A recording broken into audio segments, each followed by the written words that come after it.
নমস্কার, কেমন আছেন? আশা করছি ভালো আছেন।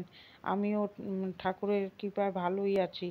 আমি আজকে সকাল ৭টার থেকে ব্লগটা শুরু করলাম। আমি উঠেছি ৬টায়। উঠে ফ্রেশ হয়ে নিয়েছি। ফ্রেশ হয়ে তারপরে একটু চা খেয়েছি। চা খেয়ে তারপরে রান্না শুরু করেছি। ভাত বসিয়েছি। ভাতটা শেয়ার করিনি। ভাত আর কুমড়োটা ভেজে নিয়েছি। আর ভেজে নিয়ে তারপরে ওখানে তরকারিটা বসিয়ে দিলাম। বসিয়ে দিয়ে তারপরে এই যে এঁঠো বাসনগুলো মেজে নিচ্ছি কিছু কিছু। এই যে বাসনগুলো মাজা হয়ে গেল। বাসনগুলো মাজা হয়ে গেলে এই যে মিশানো সবজিটাও হয়ে গেল। মিশানো সবজিটা নাড়া দিয়ে একটু ধনেপাতা দিয়ে নামিয়ে দেবো। তারপরে এবার মেয়েটার টিফিন দেবো রুটি, আমাদেরও রুটিটা তৈরি করে নেব। করে নিয়ে তারপরে এই যে রুটিগুলো সব ছেঁকে নেব। ছেঁকে নিয়ে তারপরে চা করব। আমরা দুইবার চা খাই, একবার সকালে একবার রান্না এই মাঝখানটা দিয়ে একটু চা খাই, না হলে ভালো লাগে না। একটু চা খেয়ে তারপরে আবার কাজে হাত দিই। চা আর বিস্কুট খাবো এখন একটু, খেয়ে তারপরে আবার শুরু করব কাজ। তারপরে এইটা চা খেতে খেতে মেয়ে তৈরি করব, টিফিন দেবো। টিফিন দিয়ে তারপরে আমি আস্তে আস্তে ঘরের কাজে হাত দেবো। টিফিন দিয়ে ওকে খাইয়ে দেবো, খাইয়ে দিয়ে চলে গেলে তারপরে আমি চায়ের কালারটা দেখুন কি সুন্দর এসছে। কালকে বিকালে আমি একটু পিঠা করেছিলাম, ওই জন্য পিঠার সাজটা বের করেছি। এই যে ওই ঘরটা বিছনা উঠিয়েছি যে আজকে আর শেয়ার করিনি। ছোট ঘরের ওই আলমারিটা গুছাবো বলে ওর জন্য আপনাদের সাথে শেয়ার করবো এটা। ওর জন্যে আর আমি ওই ওই বিছনা উঠানো শেয়ার করিনি। এই যে এবার এই এই থাকটা সুন্দর করে গুছাবো। তিনজনের জামা কাপড় ঘরে পরার সব সুন্দর করে গুছিয়ে দেবো। না গুছিয়ে রেখে দেবো, তারপরে নিতে সুবিধা হবে, যখন যার যেটা দরকার হবে নিতে সুবিধা হবে। তারপরে এই যে পুজো এই সাজার জায়গাটাকে গুছাবো। এই একে একে করে সব নামাচ্ছি, নামিয়ে মুছে টুছে সুন্দর করে গুছিয়ে রাখবো। এই যে কত কানের, মেয়েটার আমার কানের পরার খুব শখ। তারপরে এই যে সাজিয়ে গুজিয়ে রেখে দিলাম। এই যে বিছনা টিছনা পরিষ্কার করে এবার চলে যাব রান্নার ঘরে। রান্নার ঘরে চলে যাব। রান্নাঘরে গিয়ে বাসনের স্ট্যান্ডটা নামিয়ে ভালো করে স্কচব্রাইট দিয়ে ওই নিচটা ঘষে ঠষে মেজে পরিষ্কার করে আবার বাসনের স্ট্যান্ডের জায়গায় রেখে তারপরে ভাত বসাবো। ওদিকে বাসনটাও মেজে নিয়েছি অল্প কটা। রান্নাঘর কীরকম ছিল এখন দেখুন কি সুন্দর পরিষ্কার হয়েছে। বাজার থেকে আজকে রুই মাছ এনেছে আর এই বক মাছ এনেছে। কে কে চেনেন কমেন্ট করবেন। বক মাছ পেঁয়াজ রসুন দিয়েও খাওয়া যায়, পাতলা ঝোলও খাওয়া যায়। রুই মাছের ঝোল করব আর বক মাছের ঝোল করব। ওই তারপরে এগুলোতে লবণ হলুদ লাগিয়ে রাখলাম। লাগিয়ে রেখে তারপরে আমি ডাল ভাত আর উচ্ছে আলু ভাজা করে নিয়েছি আগেই, ওগুলো আর শেয়ার করিনি।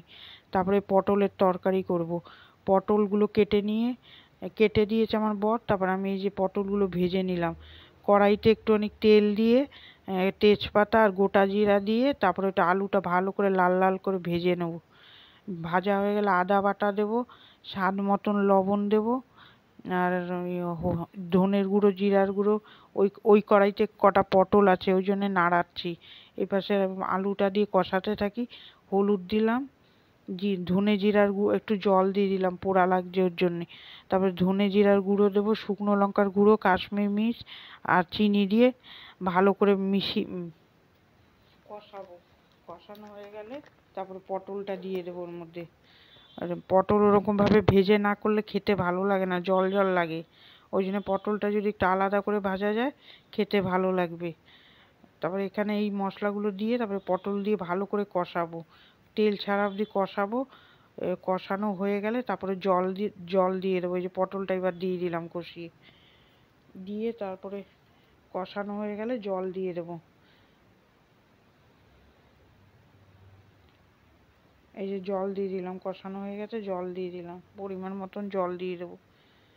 তারপর নামানোর আগে ঘি গরম মশলা দিয়ে দেবো। আর ওই ছোটো কড়াইতে সব মাছগুলো ভেজে নিচ্ছি আমি, আস্তে আস্তে মাছগুলো ভেজে নিচ্ছি। এইভাবে না করলে আমি কাজ করে পারবো না। আজকে বৃহস্পতিবার, তারাও আছে, ওর মধ্যে কাপড় ভিজানো আছে, কাপড় কাচবো, ঘর মুছবো, তারপর ঠাকুর দেবো। দুপুরে লাঞ্চ মেনু হয়েছে ভাত, ডাল, মুগ ডাল, মিশানো সবজি, পটলের তরকারি, উচ্ছে আলু ভাজা, শিম আলু দিয়ে ওই বক মাছের ঝোল, আর এইখানে জিরা আদা বাটা দিয়ে রুই মাছ করেছি। তারপর চলে আসলাম ঘর দূর, অনেকক্ষণ পরেই এসছি আপনাদের সামনে। কাপড় কাচলাম, ঘর মুছলাম, তারপরে ঠাকুরের বাসন মেজে ঠেজে তারপরে আপনাদের সামনে আসলাম পুজোটা শেয়ার করব বলে।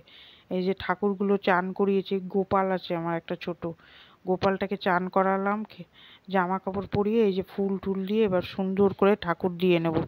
ঠাকুর দিয়ে বিকাল হলে তারপরে পাঁচালি পরবো। আমি সকালে পরবো না, এখন বেলা অনেক বেজে গেছে, 2:30 বাজে।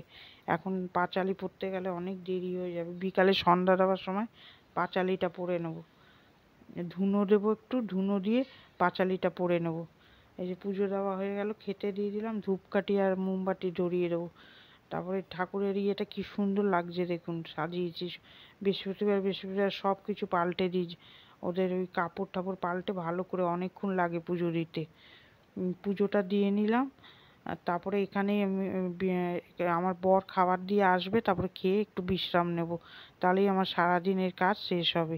কার কার এখন আমি ভিডিওটা শেষ করব। কার কার ভালো লাগলো একটা লাইক দেবেন আর আমার সাথে থাকবেন। খুব ভালো লাগলে বেশি বেশি করে শেয়ার করে দেবেন। ভালো থাকবেন, সুস্থ থাকবেন। কালকে একটা ব্লগ নিয়ে আবার কাল চলে আসবো। টাটা।